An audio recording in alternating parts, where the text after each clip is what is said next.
প্রিয় ছাত্রছাত্রীবৃন্দ, আজ আমাদের অত্যন্ত আনন্দের দিন, মধুপুর মহাবিদ্যালয়ের গর্বের দিন। আমি প্রথমেই অভিনন্দন জানাই এই কলেজের সমস্ত শিক্ষক শিক্ষিকাবৃন্দের, যাদের অক্লান্ত পরিশ্রমে আমাদের এই গৌরব অর্জিত হয়েছে। তন্ময় হাসান মধুপুর কলেজের শুধু মুখ উজ্জ্বলই করেনি, এই কলেজের নাম সারা দেশে সে প্রচার করেছে। তন্ময় অনার্স ফাইনাল পরীক্ষায় ম্যানেজমেন্টে ফার্স্ট ক্লাস ফার্স্ট হয়েছে। আজ এই খুশির দিনে আমি শুধু বলতে চাই, আজ থেকে 15 বছর আগে যে স্বপ্ন নিয়ে হাসান ভাই সহ আমরা এই মধুপুর কলেজ প্রতিষ্ঠিত করেছিলাম, সেই স্বপ্ন আজ সার্থক করেছে তন্ময়।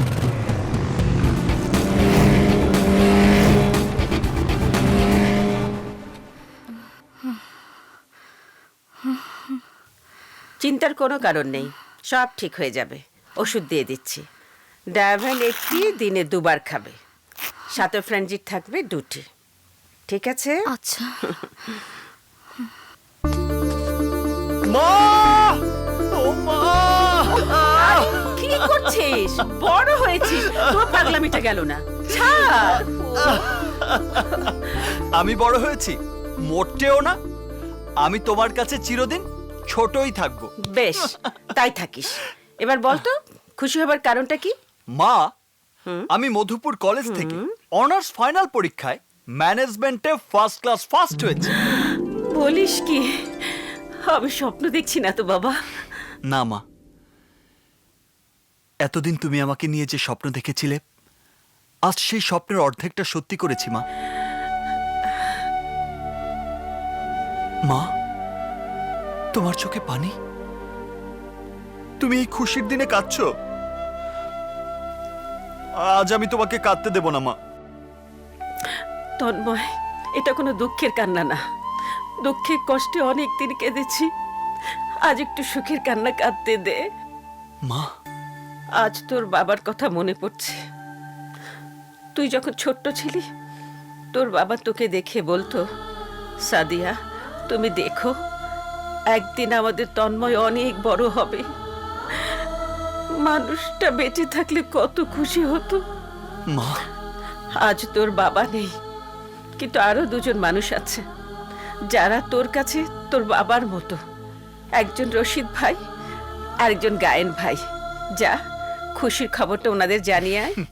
কলেজে তো যাবই, তার আগে গায়েন চাচা। শাহানা, তুমি আমার গান গাওয়া বন্ধ করতে চাও? কেন চাইবা না? 8 কুঠুরি 9 দরজার খবর তো তুমি জানো না, তাই আমার সাথে ঘর করলা, কিন্তু আমারে চিনলা না। আমার এই একতারা ডারে আপন ভাবতে পারলা না। কেন পারুম? তোমার এই একতারাটা তো আমার সতীন। সতীনের সাথে কি কেউ ঘর করতে চায়? তবুও আমি করতেছি। এইটাই তোমার জন্য কম কিসের? শোনো, ময়না বড় হইছে, ময়নার জন্য একটা ছেলে খোঁজো। বিয়া দিতে হইব না? খুঁজতে হবে না বউ, ময়নার জুটি আল্লাহ নিজেই বাইন্দা দিছে, তাই আমার ছেলে খুঁজতে হইব না, ছেলে নিজেই ময়নারে খুঁজে নিব। গায়েন চাচা, গায়েন চাচা, গায়েন চাচা, আমি ম্যানেজমেন্টে অনার্সে ফার্স্ট ক্লাস ফার্স্ট হয়েছি। হইতেই হইব, দেখতে হইব না ছেলেটা কার? হাসান মাস্টারের। রক্ত কথা কইব না, হইতেই হইব। ইয়ে গায়েন চাচা, ময়না কোথায়? ময়নাকে তো দেখছি না। কে জানে কোন গাছের ডালে বইসা দোল খাইতেছে।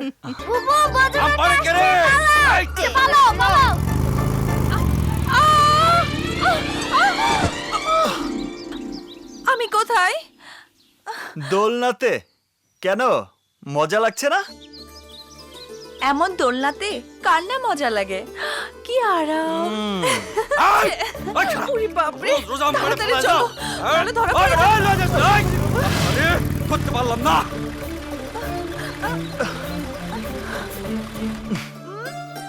নে এবার ছাড়, আর আঠার মতো লেগে থাকতে হবে না। তুই এমন কেন বলতো? কেমন? রসকস বলতে কিচ্ছু নেই। ওরে বাবা, তুই দেখছি রসের খবরও রাখতে শুরু করেছিস। সবারটা না, শুধুমাত্র তোরটা। এক কাজ কর, চোখ বন্ধ করে হা কর। হ্যাঁ, হা করবো কেন? তোকে একটু রসালো করে নেই। বুকটা তো মরুভূমি, খুব একটা মজা পাইনি। হা কর, হা কর। হা।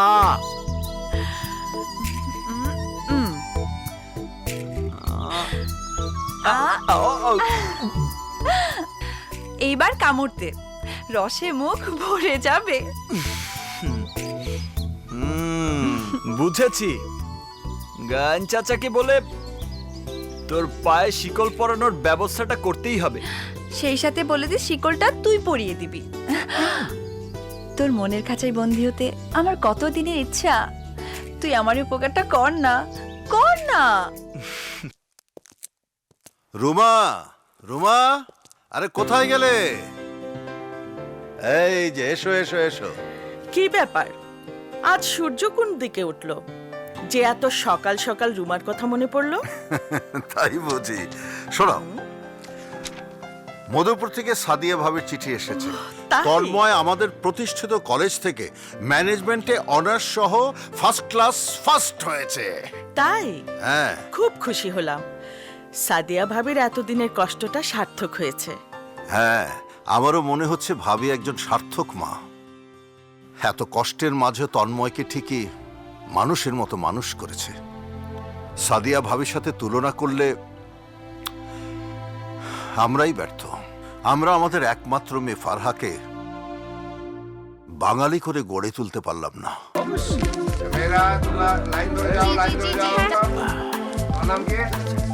তোমার নাম কি? জি শাকিলা।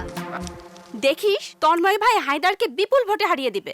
আমরা তো তন্ময়কে ভোট দিয়েছি জেতার জন্য। কিছু বুঝতে পারছিস? আপনাকে হারায় কে? ভয় নেই, ভোট দেবে সবাই। ভোট দিল আমি পাশ করব, ভোট না দিল আমিই পাশ করব।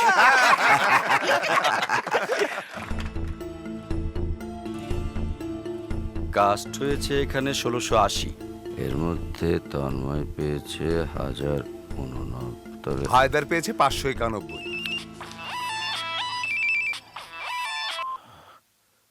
হ্যালো, বল। কি বললি? আমি হেরে যাব? প্রশ্নই ওঠে না। ফোন ডাক, আমি আসছি। আয়। সর। হায়দার, তুমি ভোট গণনা শেষ না হতে তুমি ভেতরে কেন? কোনো ভোট গণনা হবে না।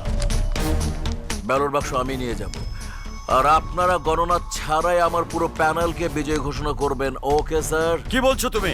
আমি যা বলি তাই করি। এই, তোরা ব্যালট পেপারগুলো বাক্স সহকারে আমার সাথে নিয়ে আয়। কি করছো? থামো তোমরা।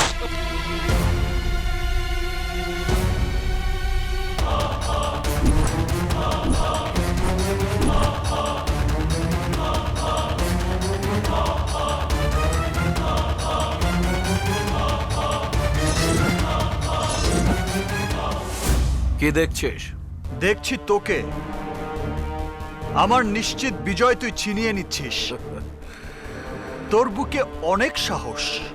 এই সাহসটা আমার পৈতৃক সূত্রে পাওয়া। আমার বাবা তোর বাবাকে এই মধুপুরে মাথা তুলে দাঁড়াতে দেয়নি, আমিও তোকে দাঁড়াতে দেব না। এই হায়দার, সময় পাল্টে গেছে। এখন গণতন্ত্রকে প্রতিষ্ঠা করার জন্য ছাত্র জনতা প্রতিবাদ করতে শিখেছে, লড়াই করতে শিখেছে। লড়াই, প্রতিবাদ। তোরা শোন, হাসান মাস্টারের ছেলে তন্ময় টিক্কা খানের ছেলে হায়দার খানকে ভয় দেখায়। ও জানে না ও সুন্দরবনে রয়্যাল বেঙ্গল টাইগারের সামনে দাঁড়িয়ে আছে। তোর বোধহয় জানা নেই, সুন্দরবনে শুধু বাঘই থাকে না, সিংহও থাকে। 25 বছর ধরে মধুপুর এলাকার নির্বাচিত চেয়ারম্যান আমি। এই 25 বছরের মধ্যে একজন ব্যক্তিও আমার সঙ্গে প্রতিদ্বন্দ্বিতা করার ধৃষ্টতা দেখাতে পারেনি।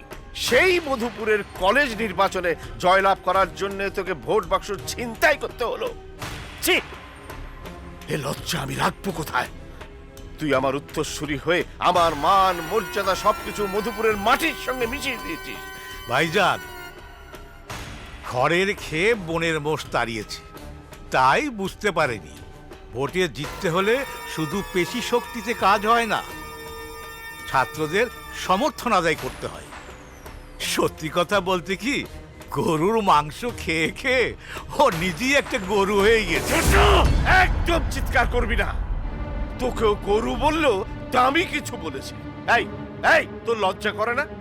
হাসান মাস্টারের ছেলে তন্ময়ের হাতে মার খেতে তোর লজ্জা করে না? তোর মতো ছেলেকে নিয়ে আমি খান পরিবারের ভবিষ্যৎ স্বপ্ন দেখি। ভুল, সব ভুল। অনেক বলেছো বাবা, অনেক বলেছো। একটা পরাজয় দিয়ে সমস্ত জীবনের হিসাব হয় না। আমি প্রমাণ করে দেব এই খান পরিবারের আমি একমাত্র যোগ্য উত্তরসূরি। স্বপ্ন দেখছে ভাইজান, স্বপ্ন। আরে স্বপ্ন দেখতে তো আর পয়সা লাগে না। তোমার প্রতিবাদ প্রমাণ করে দিয়েছে তুমি হাসান ভাইয়ের সন্তান, যে হাসান ভাই নিজেও একদিন গণতন্ত্র প্রতিষ্ঠার জন্য ছাত্র জীবনে সংগ্রাম করেছিল, অগণতান্ত্রিক শক্তির বিরুদ্ধে প্রতিবাদ করেছিল। তুমি যে কলেজ নির্বাচনটাকে শুধু কলেজ নির্বাচন মনে না করে গণতন্ত্র প্রতিষ্ঠার একটা অংশ মনে করেছো, সেজন্য গর্বে আমার বুক ভরে গেছে।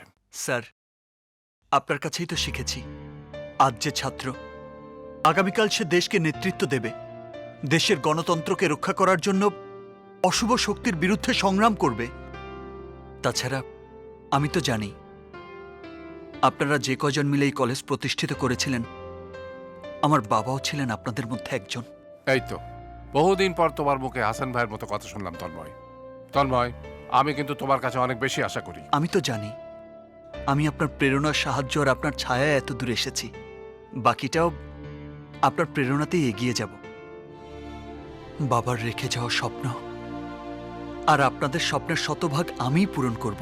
আর তোকে প্রতিবাদ করতে হবে না, টিক্কা খানের ছেলের সাথে শত্রুতাও করতে হবে না। এ কথা বলছিস কেন? এই জন্যই বলছি, শত্রুতা আমাদের মতো মানুষকে খুব বেশি কাঁদায়। সেই ছোটবেলা থেকে চাচির চোখের পানি দেখে বুঝেছি চাচির কষ্টটা কত বেশি, তাই তোর জন্য আমি কাঁদতে পারবো না। আরে, আমার জন্য তুই কাঁদবি কেন? কাঁদে তো কাছের মানুষের জন্য। তা আমি তোর কত বেশি কাছের মানুষ? অনেকটা, 1 ইঞ্চিও ফাঁক নেই। বুঝতে পেরেছি, ওই ভূতে ধরেছে। হ্যাঁ, কোন ভূত? তোকে বলবো কেন? যাকে বললে তোর ভূত ছাড়াতে পারবে, আমার সেই গায়েন চাচাকে বলে আসি। শোন, বাবাকে বলিস ভূতটা আর কেউ না, তুই নিজেই।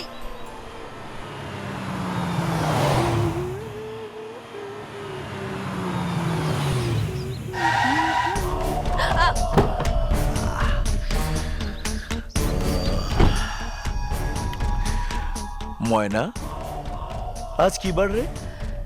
সারাদিন শনিবার। শনিবার। সবাই বলে শনিবার নাকি অশুভ দিন।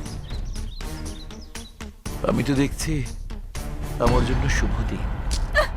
সবে মাত্র অর্ধেক বেলা, এখনো পুরো দিন বাকি। অশুভ কিছু ঘটতে কতক্ষণ? হাত ধরলি কেন? তন্ময় ধরলে কি তুই এই কথাটাই বলিস? তুই কি নিজেকে তন্ময় মনে করিস? তুই শুধু আমার বউ হবি, আমার বউ। শোন, জ্যোতিষীকে হাত দেখিয়ে জেনে নিস আমাকে বউ করার রেখাটা তোর হাতে আছে কিনা। মনে কর তোর কথাটা বলা পর্যন্ত ছিল না। দেখ দেখ, তোকে বউ করার রেখাটা আমি নিজেই তৈরি করে নিলাম। এই আনন্দ নিয়েই থাক।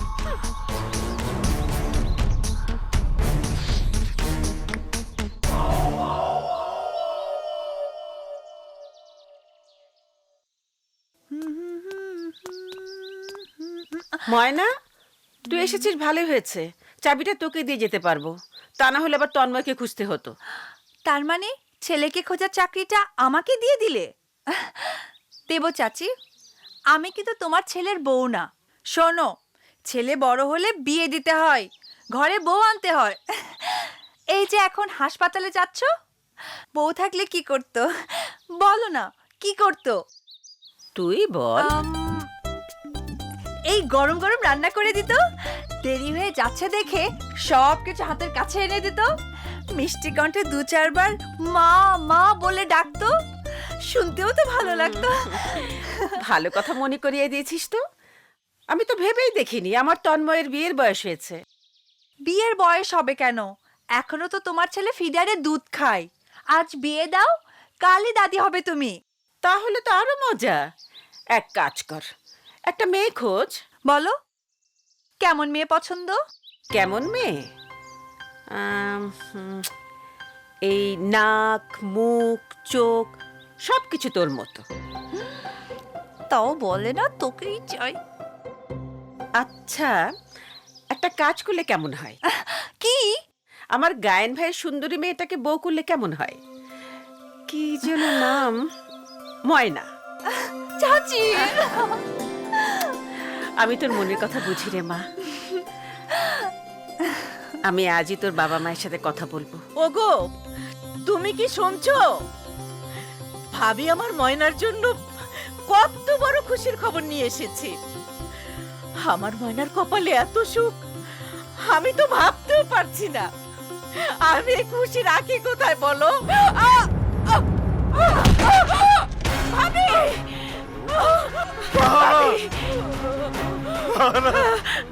এ কি হলো তোমার?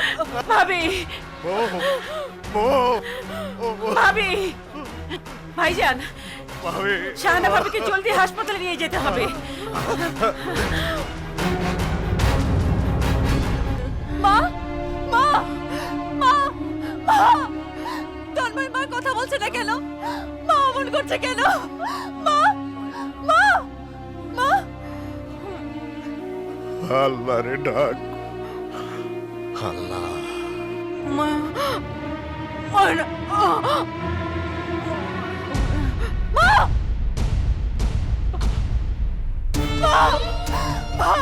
তুমি কথা বলো, কথা বলো মা, কথা বলো।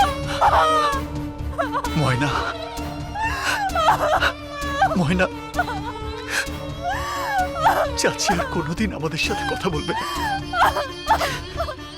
আর কোনোদিন কথা বলবে না।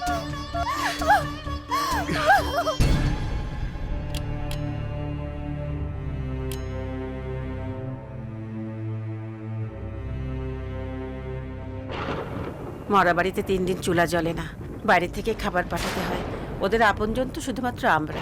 যা, ময়নাদের বাড়িতে খাবারটা দিয়ে আয়।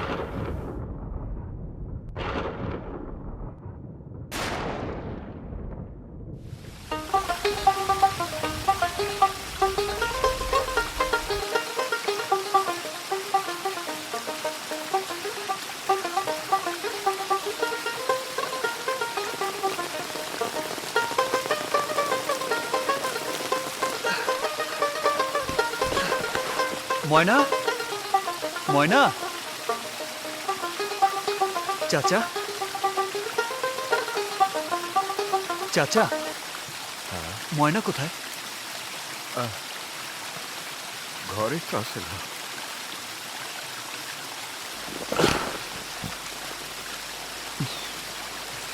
কোথায় গেল?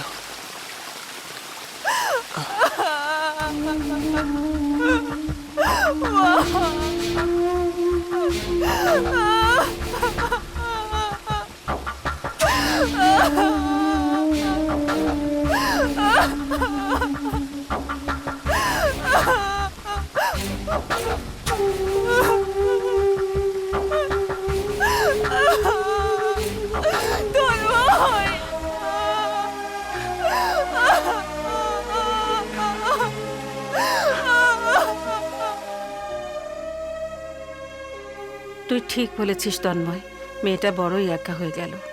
হ্যাঁ মা, ময়না একাই হয়ে গেছে। গায়েন চাচা মাসে 15 দিন পালাগান করার জন্য বাইরে থাকে। শূন্য বাড়িতে ময়না একা থাকবে কিভাবে? যে কোনো সময় বিপদ হতে পারে।